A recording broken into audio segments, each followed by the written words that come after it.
Okay, g'day folks. Lesson 6, the exercises for lesson 6. Now this is a really important exercise again. What it will do, it'll help you to learn your fretboard, I guess, what would you call it? It doesn't have frets, but it's, learn your neck. Learn where all the notes on the various arpeggios are, the various notes that you need for each scale, each chord are, and be able to access them instantly in a meaningful manner. So first thing we'll do is we'll just recap the arpeggios. Okay. On the one chord we have 1, 3, 5, flat 7, 1. Yeah. If we were to play that from here, from the bass, we'd have 1, 3, 5, flat 7, 1. The other notes in that arpeggio are the same ones on the bass. Let's have a look at the rest of them on up here. So it's 1, 3, 5, 7, 1, and then 3 on the 9th fret, and the 5 there on the 12th fret again. Now, unless you've already learnt that down and you've got it, stop the video, practice it again. You'll need to have that down. The 4th chord, the arpeggio for the 4th chord. Okay. We'll start it from here again so that you can hear it. There's the 4. It's the 4, which is the 1 in the 4 chord. So we're in the 4 chord now, so it's the 1, 3, 5, 7, 1, 3 on the 9th fret, 5 on the 12th, 7th up there on the 15th if you really want to. Let's look at that again.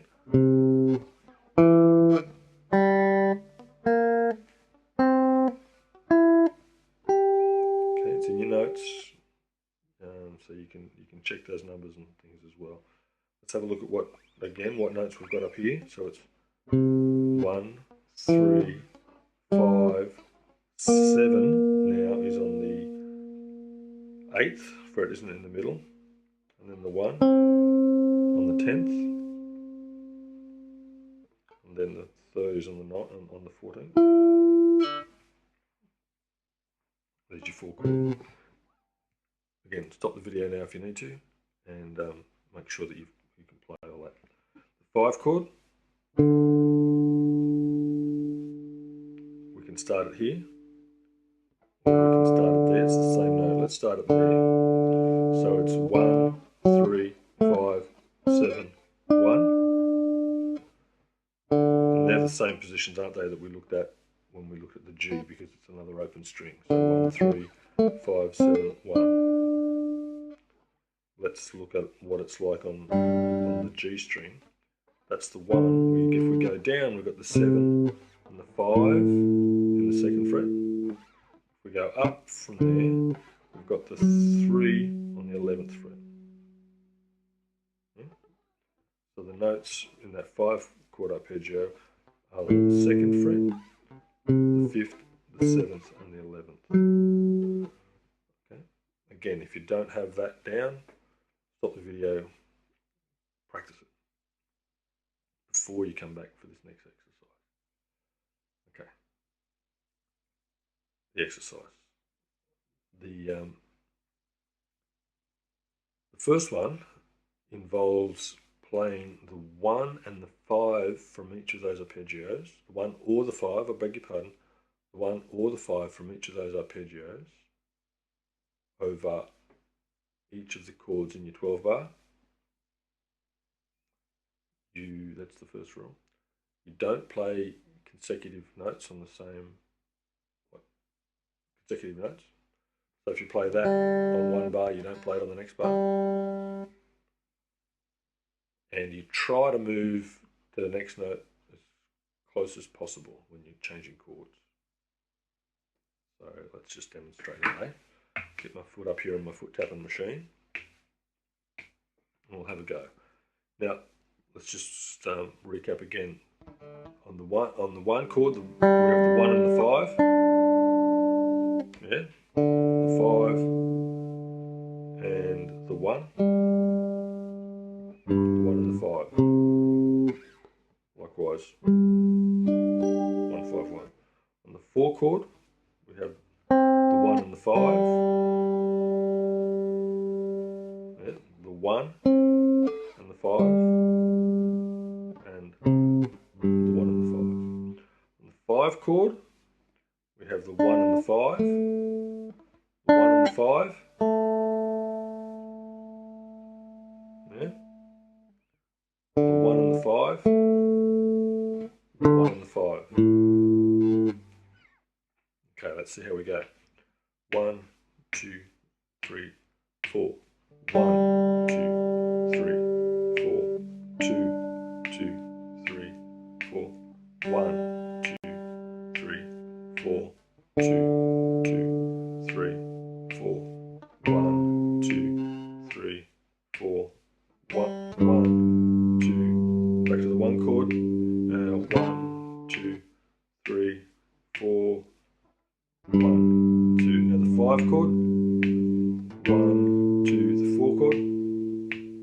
2, 3, 4. The 1 chord. 2, 3, 4, and the 5 chord. Okay. There were a couple of times there where I could have stayed on the 1 note across chords, but I chose not to.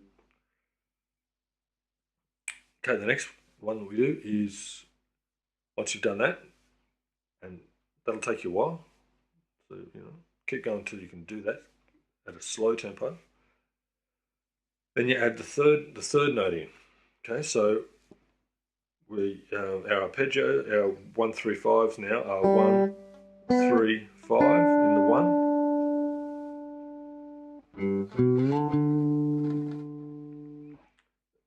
Here it's 1, 3, 5. So the 3's up there on the 9th fret.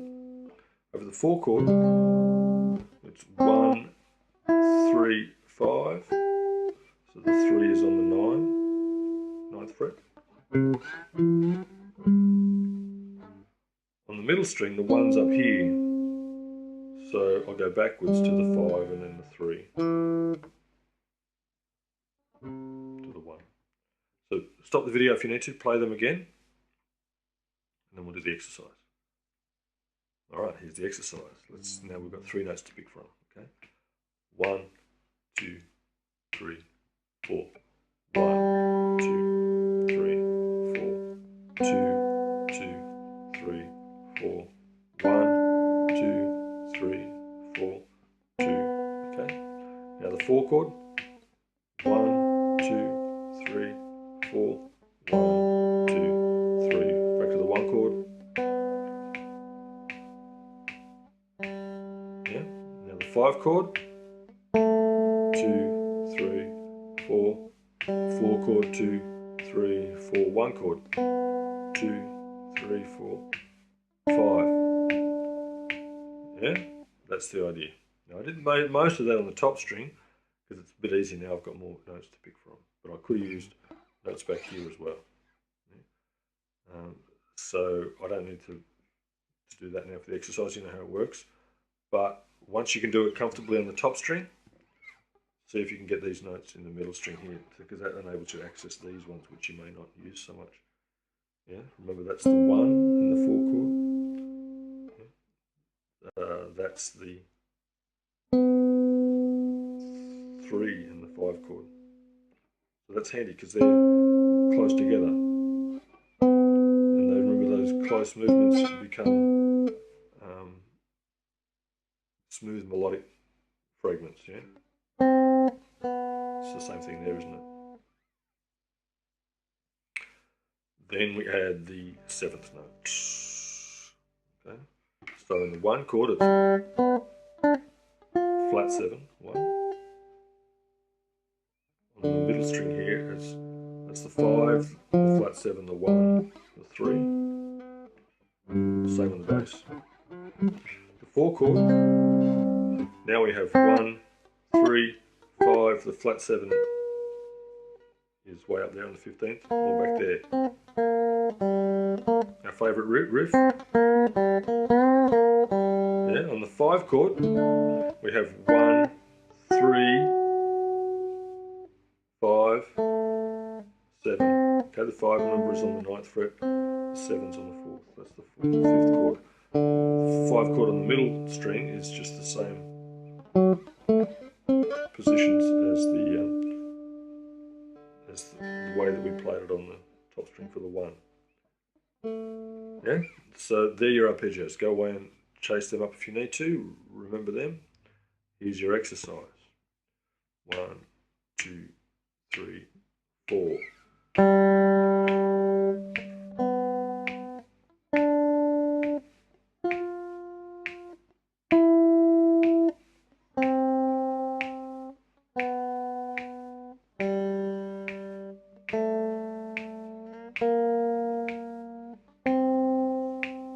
Oh, that was the 4. I shouldn't have went there.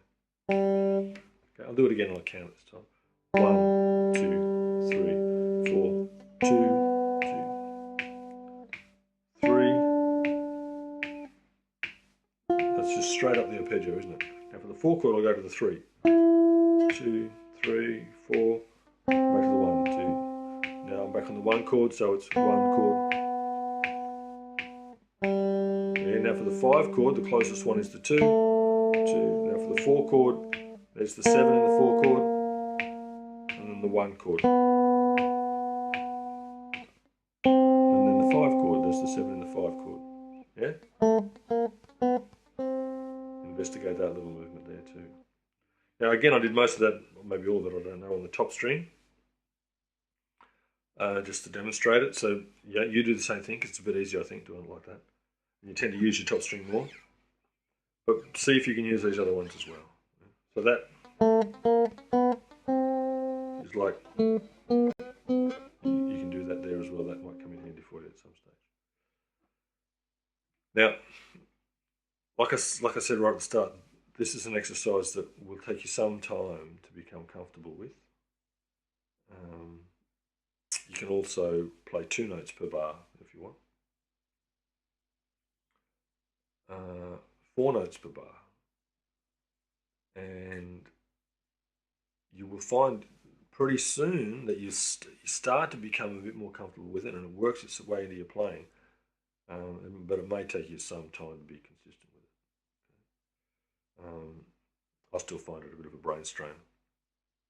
And, you know, I started this a few years back, so quite a few years back. So, but anyway, it would be remiss of me to leave this exercise out. It's such a good one. It's such an important one, and it's been used by so many improvisers over such a long time, and it's been proven to work that if you can put the effort in, you'll gain results. That's guaranteed, because everyone else that's done it has.